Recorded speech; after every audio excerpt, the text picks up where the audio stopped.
Voilà, je me suis engagé en 1952, le 7 avril 1952, car je venais de perdre ma place. J'ai été 8 jours au chômage, malheureusement, et c'est ça qui m'a décidé de partir à l'armée. Je voulais voir du pays. C'était très très très dur l'entraînement, mais je ne voulais pas abandonner, car il y en avait deux dans mon quartier qui avaient déjà abandonné, alors je ne voulais pas être le troisième. Je voulais montrer que j'étais plus dur qu'eux, quoi. Mais enfin, quand on est jeune, c'est comme ça. Hein. Je suis parti de la citadelle à Marche-les-Dames.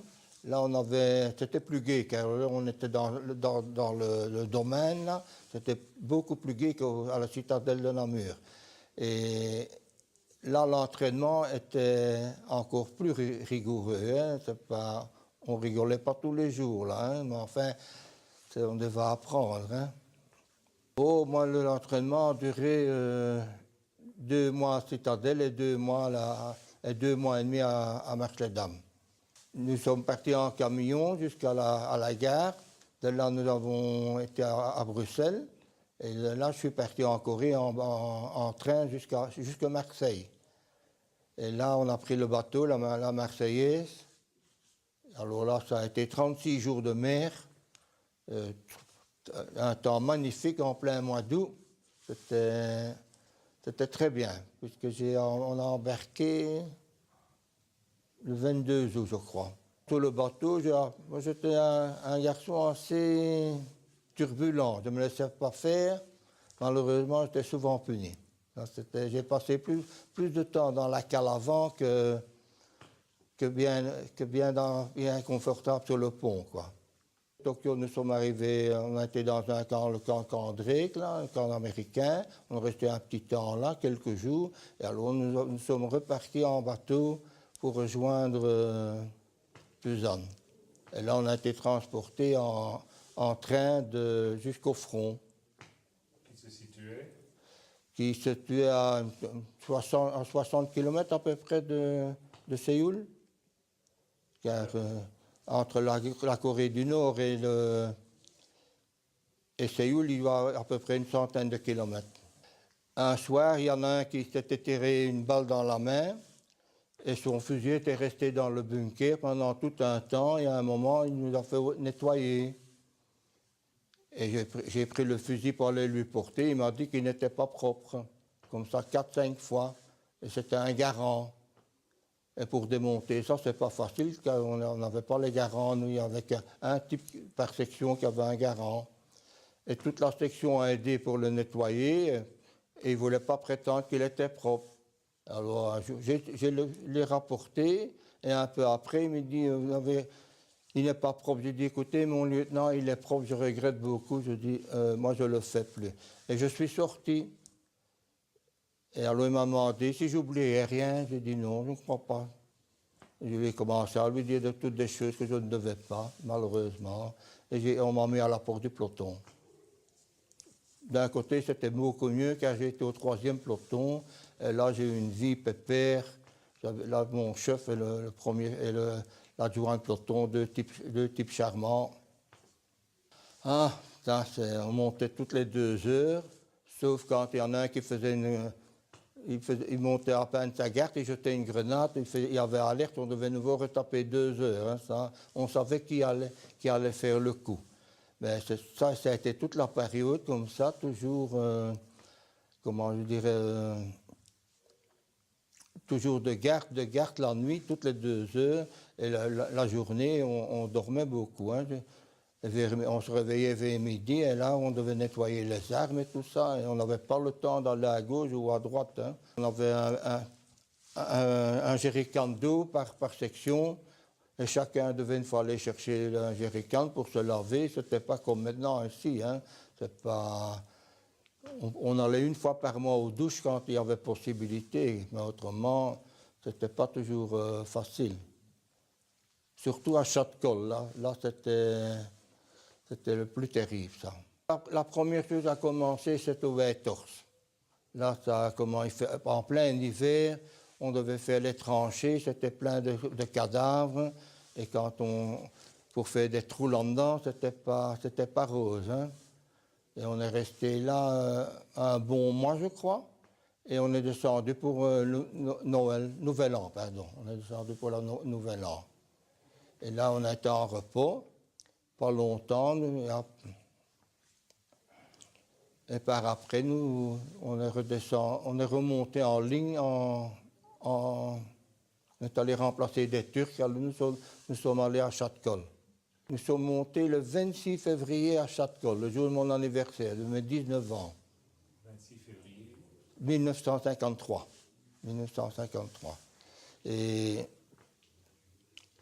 on a rejoint les lignes là, les Américains demandaient ce qu'on venait faire, car chez eux, un peloton, c'est toute une section, c'est un peloton chez nous. Hein. Ils se demandaient si on était fous. Ils disaient où est le restant, mais c'est tout. Mais là, on a commencé à comprendre ce que c'était les 55 nuits de Châteaucol. Là, ça a été infernal. C'est tous les jours, tous les jours, tous les jours. Vraiment commencé le 9 mars 1953.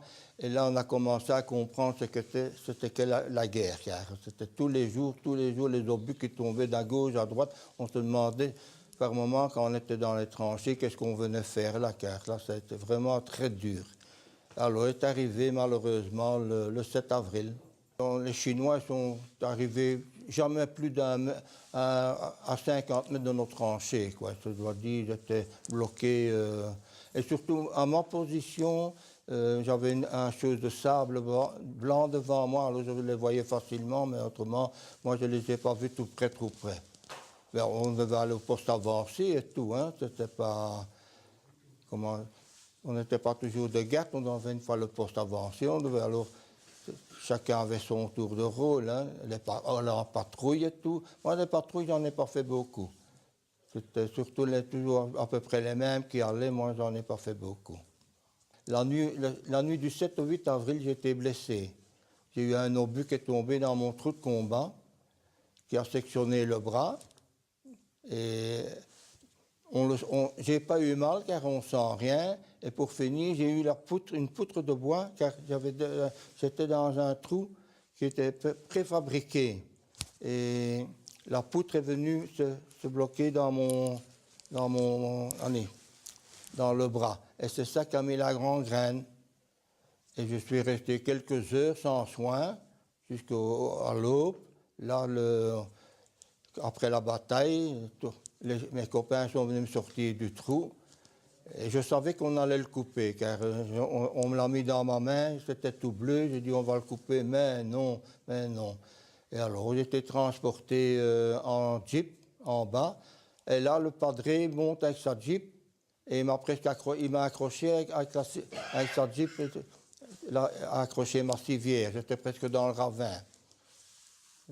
Et alors j'ai été transporté en hélicoptère.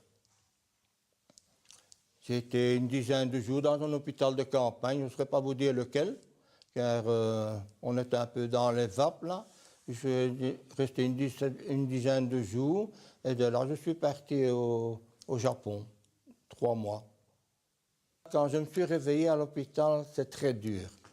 On commence à sentir tout ça. Et alors en plus je suis blessé à mes 2 jambes, 9 blessures, mais c'est pas terrible ça. Mais c'est dur quand on sent qu'il y a un vide. On dit qu'est-ce qu'on va faire quand on va rentrer en Belgique. Ça, c'est... Mais enfin, ça a été vite refait. Le moral est monté directement. Il faut savoir remonter. Hein. Ça, on l'a cherché. Hein. Je suis parti. On ne m'a pas poussé pour aller. Hein. Je suis volontaire. Je savais ce qui m'allait arriver. Hein. Et quand je suis revenu, j'ai dû tirer mon plan tout seul pour faire mes papiers et tout. Hein. On ne m'a pas beaucoup aidé. Hein. Mais enfin, comme ça, je dois dire merci à personne. J'ai été 1 an en congé. Et après, j'ai dû rejoindre le Namur. Là, on m'a donné mon ordre de marche pour le